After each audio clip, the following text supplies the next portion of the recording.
Judul, Kipas Rongsok dan Janji yang Tidak Runtuh. Di sebuah gang sempit yang selalu dipenuhi suara sore dan tawa tetangga, hiduplah seorang pemuda bernama Sukaryun Baitun.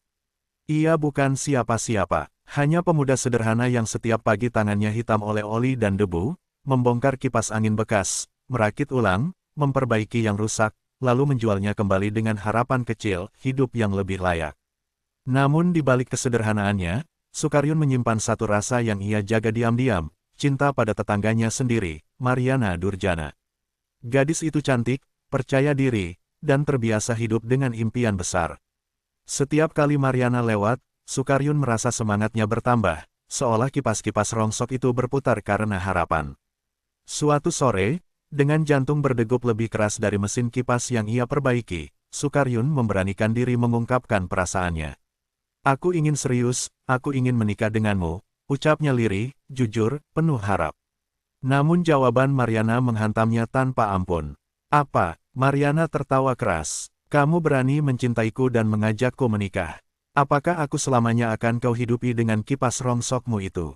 Sadar dan pikir-pikir yang jauh, wahai pemuda miskin yang mirip rongsokan." Tawanya pecah, meninggalkan luka yang dalam. Sukaryun terdiam. Kata-kata itu tak bisa ia jawab. Malam itu, ia pulang dengan dada sesak dan mata basah. Tapi ia tidak membiarkan hatinya runtuh terlalu lama. Ia memilih satu hal, berjuang. Hari-hari berlalu. Sukaryun belajar lebih keras, belajar kejujuran, kualitas, dan kepercayaan. Ia tidak lagi hanya memperbaiki kipas, tapi mulai memahami pelanggan, memperbaiki reputasi, dan membangun nama. Perlahan, usahanya mulai dikenal. Tidak besar, tapi cukup untuk menumbuhkan keyakinan. Di tengah perjuangan itu, ia bertemu Ganiyah Malah. Gadis sederhana, hangat, dan tulus. Ganiyah tidak menertawakan tangan kotor Sukaryun, tidak meremehkan mimpinya. Ia justru bertanya, "Apa yang bisa kita bangun bersama?" Mereka berjalan berdampingan, jatuh, bangkit, lalu melangkah lagi. Cinta mereka tidak lahir dari ejekan, tapi dari kepercayaan dan kesetiaan. Hingga akhirnya, Sukaryun dan Ganiyah memutuskan untuk menikah. Pernikahan itu sederhana, namun penuh kebersamaan. Mereka memulai hidup baru sebagai pasangan suami istri, sebagai partner seumur hidup. Usaha kipas angin itu pun terus berjalan, pelan, tapi pasti. Dari satu kipas, menjadi 10. Dari bengkel kecil, menjadi sumber penghidupan keluarga. 6 bulan setelah menikah, kebahagiaan mereka bertambah. Ganiyah mengandung. 9 bulan kemudian, tangisan bayi memenuhi rumah kecil mereka, anak mereka lahir dengan selamat. Sukaryun menggendong anaknya, menatap kipas angin yang berputar di sudut ruangan. Ia tersenyum. Kipas itu mungkin rongsok bagi sebagian orang. Tapi dari sanalah lahir harga diri, cinta sejati, dan masa depan. Karena tidak semua yang berharga berawal dari kemewahan. Sebagian lahir dari kesabaran dan keyakinan yang tidak pernah dikhianati. Kipas Rongsok dan Janji yang Tidak Runtuh bagian 2. Bagian lanjutan, ketika kepercayaan diuji. Kelahiran anak itu bukan hanya membawa tangisan bayi, tapi juga tanggung jawab yang semakin besar. Sukaryun Baitun kini bukan sekadar suami, melainkan ayah. Setiap malam, ia memandang wajah kecil anaknya dan berjanji dalam hati, "Aku tidak akan mengulangi kemiskinan yang penuh hinaan itu pada keluargaku." Namun hidup tidak pernah memberi jalan lurus tanpa tikungan. Usaha kipas angin yang mulai berkembang justru menarik perhatian orang-orang yang dulu memandangnya sebelah mata. Termasuk seseorang yang tak pernah ia sangka, Mariana Durjana. Suatu siang, ketika bengkel kecil Sukaryun ramai pelanggan, Mariana datang dengan pakaian mewah dan senyum yang berbeda. Tidak ada lagi tawa mengejek. Tidak ada lagi kata rongsokan. "Karyun," ucapnya pelan, seolah masa lalu tak pernah ada. "Aku dengar usahamu maju. Aku bangga." Sukaryun terdiam. Dadanya bergetar, bukan karena cinta, melainkan karena luka lama yang kembali diketuk. Ganiyah yang melihat dari kejauhan merasakan sesuatu yang tidak nyaman. Bukan cemburu, tapi ketakutan kehilangan kepercayaan. Hari-hari berikutnya menjadi ujian berat. Mariana beberapa kali datang, menawarkan kerjasama, modal, bahkan masa lalu yang seakan ingin diperbaiki. Kata-katanya lembut, matanya penuh penyesalan. Di sisi lain, usaha Sukaryun mulai goyah. Ada pesanan besar yang gagal. Ada rekan bisnis yang tidak jujur. Keuangan menipis, bayi sering sakit, dan kelelahan mulai menggerogoti rumah tangga. Ganiyah lelah, bukan lelah bekerja, tapi lelah menahan rasa khawatir. Suatu malam, ia berkata lirih, "Jika suatu hari kau kembali memilih masa lalu, katakan padaku sekarang." Kalimat itu menusuk Sukaryun lebih dalam daripada ejekan Mariana dulu. Ia sadar, cinta sejati bukan tentang siapa yang kembali saat sukses, tapi siapa yang bertahan saat jatuh. Keesokan harinya, Sukaryun menemui Mariana untuk terakhir kali. "Aku memaafkanmu," katanya tegas. "Tapi aku tidak akan mengkhianati kepercayaan istriku. Yang kau hina dulu bukan rongsokan, itu proses hidupku." Mariana terdiam. Untuk pertama kalinya, ia kalah tanpa ditertawakan. Ujian belum selesai. Beberapa bulan kemudian, usaha Sukaryun nyaris bangkrut akibat pengkhianatan rekan bisnisnya. Tapi kali ini, ia tidak sendirian. Ganiyah menjual perhiasan terakhirnya tanpa ragu. "Usaha bisa runtuh," katanya. "Tapi keluarga tidak." Dari reruntuhan itulah Sukaryun bangkit lagi, lebih kuat, lebih bijak. Ia memperbaiki sistem, memilih mitra yang jujur, dan memperluas usaha dengan nilai yang sama, kepercayaan dan kesetiaan. Tahun demi tahun berlalu, bengkel kecil itu berubah menjadi usaha yang stabil. Tidak mewah, tapi cukup. Anak mereka tumbuh dengan tawa, bukan hinaan. Sukaryun akhirnya mengerti, hidup tidak membalas ejekan dengan dendam, melainkan dengan keteguhan dan karakter. Dan Ganiyah adalah alasan mengapa ia tidak pernah goyah. Kipas rongsok dan janji yang tidak runtuh bagian ketiga. Bagian ketiga, harga sebuah kesetiaan. Waktu terus berjalan, dan kehidupan Sukaryun Baitun perlahan mencapai titik yang tak pernah ia bayangkan sebelumnya. Usahanya kini tidak lagi sekadar bengkel kipas angin. Ia mulai mempekerjakan orang-orang kecil sepertinya dulu, pemuda-pemuda yang sering diremehkan karena tak punya gelar dan modal. Namun justru di puncak ketenangan itulah, ujian terbesar datang. Suatu malam, bengkel utama Sukaryun terbakar. Api melahap mesin, stok barang, dan catatan usaha. Tidak ada yang tahu pasti penyebabnya. Api itu tidak hanya membakar bangunan, tetapi juga harapan yang ia bangun bertahun-tahun. Sukaryun terduduk di tanah, memandang sisa arang dengan mata kosong. "Semua selesai," bisiknya. Keesokan harinya, kabar itu menyebar cepat. Banyak yang datang hanya untuk melihat, bukan membantu. Dan di antara kerumunan itu, muncul kembali satu wajah lama, Mariana Durjana. Kali ini tanpa senyum, tanpa kesombongan. "Aku tahu siapa yang melakukannya," katanya pelan. "Aku pernah bekerja sama dengan orang yang mengkhianatimu." Sukaryun marah. Bukan pada Mariana, tapi pada takdir yang seolah menguji batas kesabarannya. Ia hampir menuduh, hampir terpancing emosi. Namun ia memilih diam. Di rumah, Ganiyah memeluknya erat. Tidak ada kata-kata penghiburan, hanya kehadiran. Disitulah Sukaryun kembali menemukan kekuatannya. "Kalau api bisa membakar usaha," ucap Ganiyah, "biarkan iman dan kesetiaan kita yang membangunnya kembali." Beberapa hari kemudian, kebenaran terungkap. Rekan lama Sukaryun, orang yang dulu ia percaya sepenuhnya, terbukti menggelapkan dana dan memicu kebakaran demi menutup jejak. Sukaryun dihadapkan pada dua pilihan. Menuntut dengan dendam, atau menegakkan keadilan dengan kepala dingin. Ia memilih yang kedua. Dengan sisa tabungan dan bantuan kecil dari para pekerjanya, yang dulu ia bantu, Sukaryun membangun kembali usahanya dari nol. Kali ini bukan hanya usaha, tapi komunitas. Mariana datang untuk terakhir kalinya. "Aku salah," katanya dengan air mata. "Terlambat aku sadar bahwa yang kau bangun bukan kipas, tapi martabat." Sukaryun menatapnya tenang. "Kesalahan terbesar bukan menghina," jawabnya.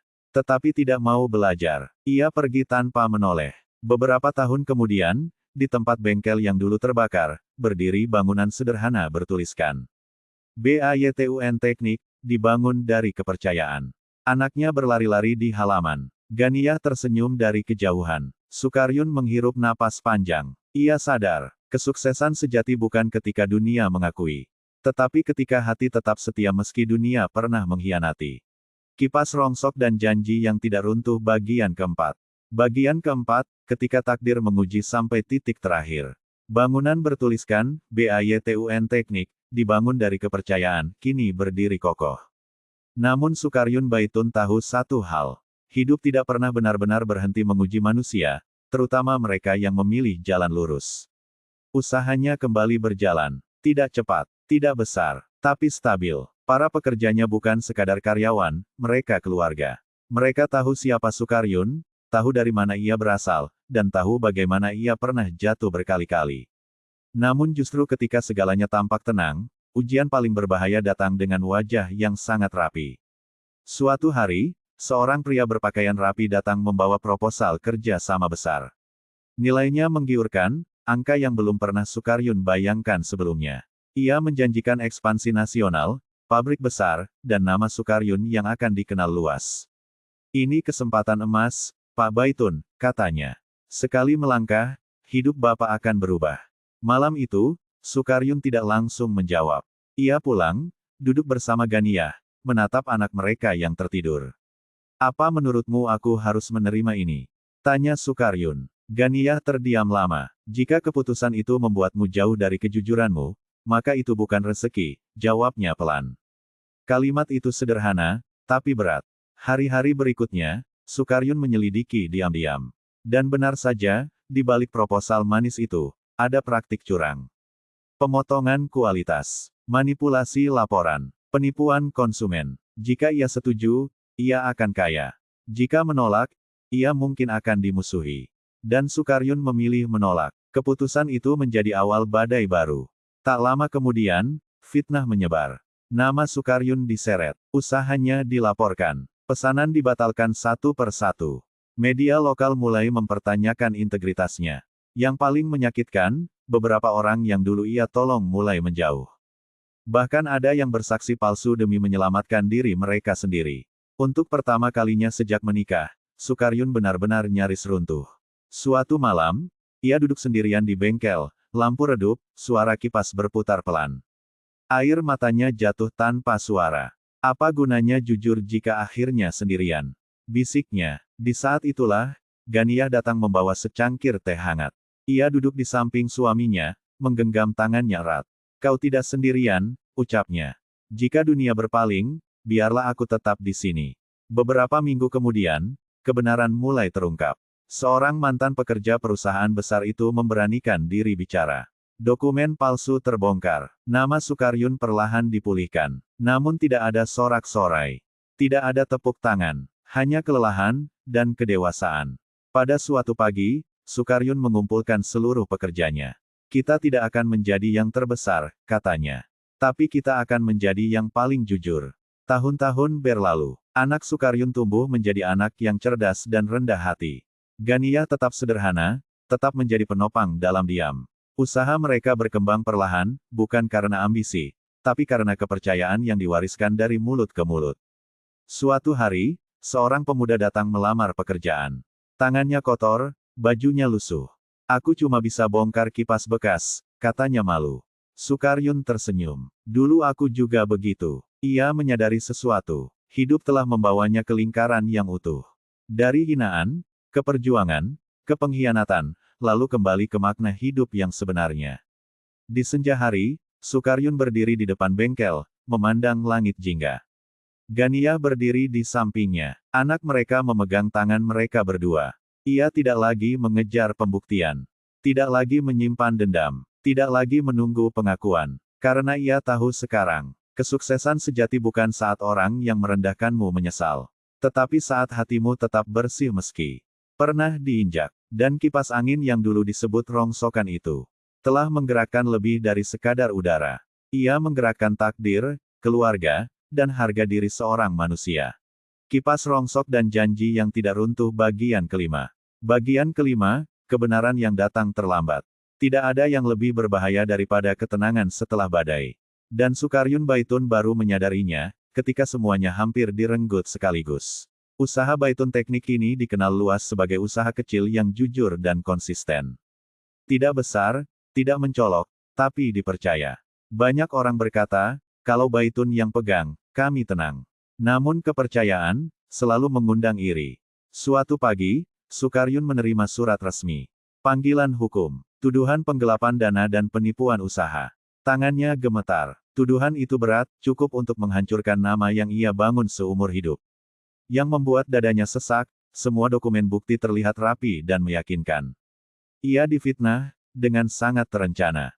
Di ruang sidang, Sukaryun duduk diam. Ganiyah menggenggam tangannya, lebih kuat dari biasanya. Tatapan orang-orang menusuk, sebagian ragu, sebagian sudah menghakimi. Dan di antara saksi yang dipanggil, muncul nama yang tak pernah ia duga. Salah satu karyawan lamanya, orang yang ia anggap keluarga. Kesaksiannya menghantam keras. Ia bersumpah melihat Sukaryun menandatangani transaksi gelap. Ganiyah menutup mata. Sukaryun hanya menunduk. Bukan karena takut, melainkan karena pengkhianatan itu terlalu dalam.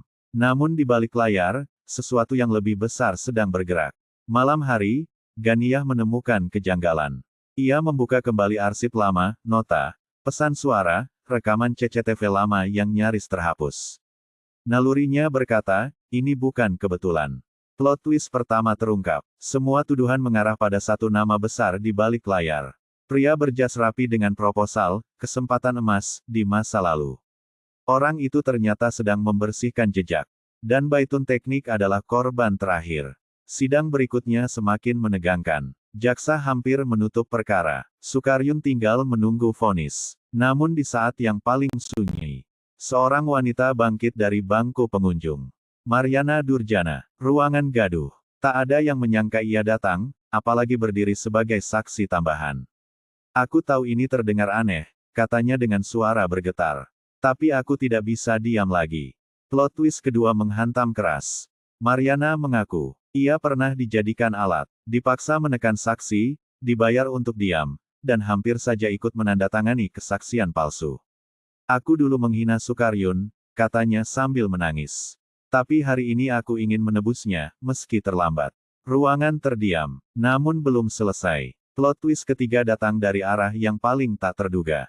Anak Sukaryun, putranya, yang kini sudah cukup besar, tanpa sengaja menyerahkan flash disk lama kepada pengacara. Isinya rekaman suara panggilan telepon lama yang tersimpan di ponsel rusak Sukaryun. Rekaman itu mengungkap rencana lengkap penjebakan. Nama-nama disebut jelas, tanggal, nominal, instruksi. Sidang berubah arah dalam hitungan menit.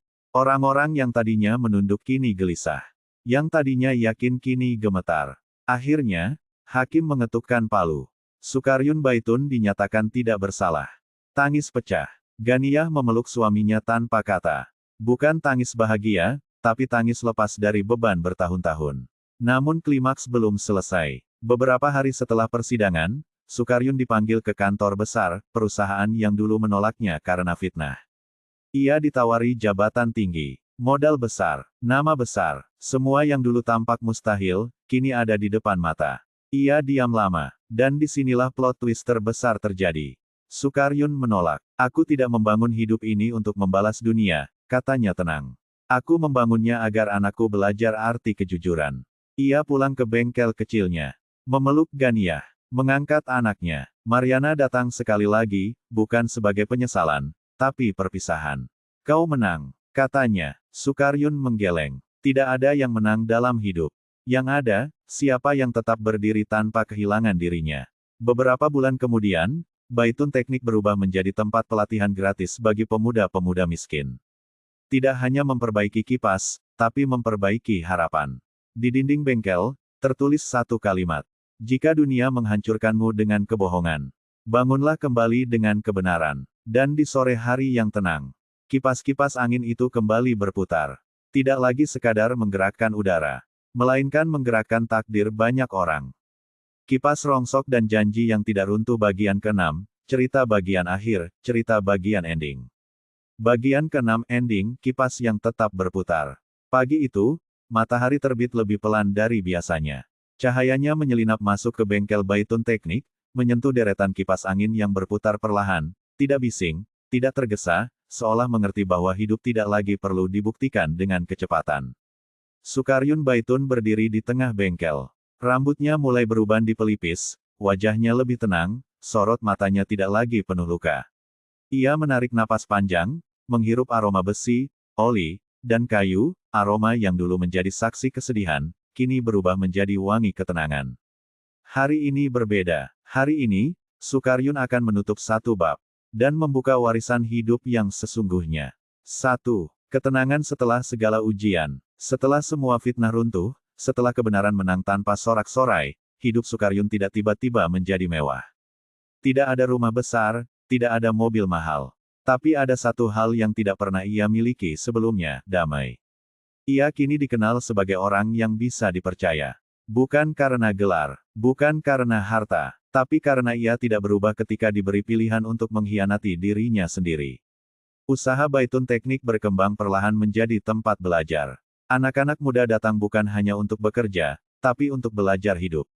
Sukaryun mengajarkan lebih dari sekadar merakit kipas, ia mengajarkan cara berdiri tegak meski diremehkan. Dan di rumah kecil mereka, Ganiyah tetap menjadi pusat ketenangan. Tidak pernah menuntut, tidak pernah meninggikan suara, tapi selalu ada.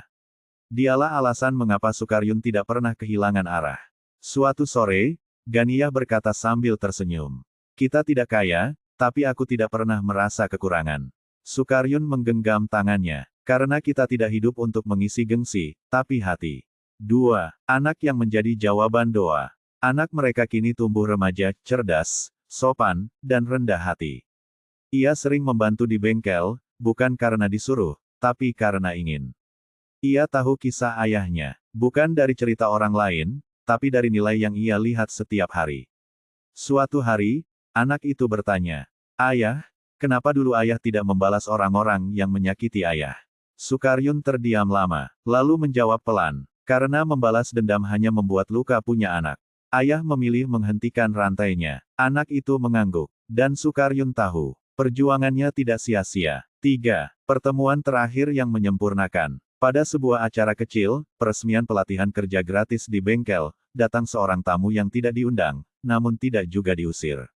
Mariana Durjana. Ia tidak lagi mewah. Tidak juga hancur. Ia datang sebagai manusia biasa, tenang, sopan, dan dewasa. Setelah acara selesai, ia menghampiri Sukaryun. "Aku hanya ingin mengatakan satu hal," katanya. "Kau benar, dan aku salah. Tidak ada air mata, tidak ada drama, hanya kejujuran yang datang tepat waktu, meski terlambat." Sukaryun tersenyum. "Kita semua belajar dengan cara masing-masing." Mariana pergi dengan langkah ringan. Dan untuk pertama kalinya, masa lalu benar-benar selesai. 4. Penyerahan yang penuh makna. Tahun berganti. Usia bertambah. Sukaryun mulai mengurangi aktivitasnya di bengkel. Ia mengumpulkan para murid dan pekerjanya, orang-orang yang dulu ia rangkul saat mereka tak punya apa-apa. "Aku tidak akan selamanya di sini," katanya. "Tapi nilai ini, harus tetap hidup." Ia menunjuk papan kayu tua di dinding, bertuliskan, "Jujur, setia, bertanggung jawab. Selama kalian menjaga ini," lanjutnya, "usaha ini akan tetap berdiri meski tanpa namaku." Hari itu, Baitun Teknik tidak lagi sekadar milik Sukaryun. Ia menjadi warisan nilai. 5. Senja yang menjawab segalanya. Sore itu, Sukaryun duduk di teras rumah. Ganiyah di sampingnya. Anak, mereka berdiri di depan, memandang langit senja. Kipas angin di dalam rumah berputar pelan, kipas bekas yang dulu dihina, kini menjadi simbol perjalanan hidup. Sukaryun tersenyum kecil. Ia teringat masa lalu. Ejekan, cinta yang ditolak, pengkhianatan, kebakaran, fitnah, dan pengadilan. Semua itu kini terasa jauh. Bukan karena dilupakan, tapi karena telah dimaafkan. Ganiyah bersandar di bahunya. "Kau bahagia?" tanyanya. Sukaryun mengangguk. "Sangat, karena aku hidup tanpa mengkhianati siapapun, terutama diriku sendiri." 6. Penutup kehidupan yang tenang. Di malam hari, suara jangkrik mengisi udara. Rumah kecil itu penuh ketenangan. Tidak ada teriakan, tidak ada ambisi berlebihan. Hanya doa, tawa ringan, dan rasa syukur. Sukaryun menutup matanya dengan satu keyakinan. Ia tidak memenangkan hidup dengan kekayaan, tetapi dengan keteguhan. Ia tidak membuktikan diri pada orang yang merendahkan, tetapi pada anak dan istrinya. Dan ia tidak mengubah dunia dengan kekuasaan, tetapi dengan contoh hidup yang jujur. Kipas angin terus berputar, perlahan, tenang, setia, seperti hidup Sukaryun Baitun. Tamat. Cerita selesai. Akhir yang bahagia.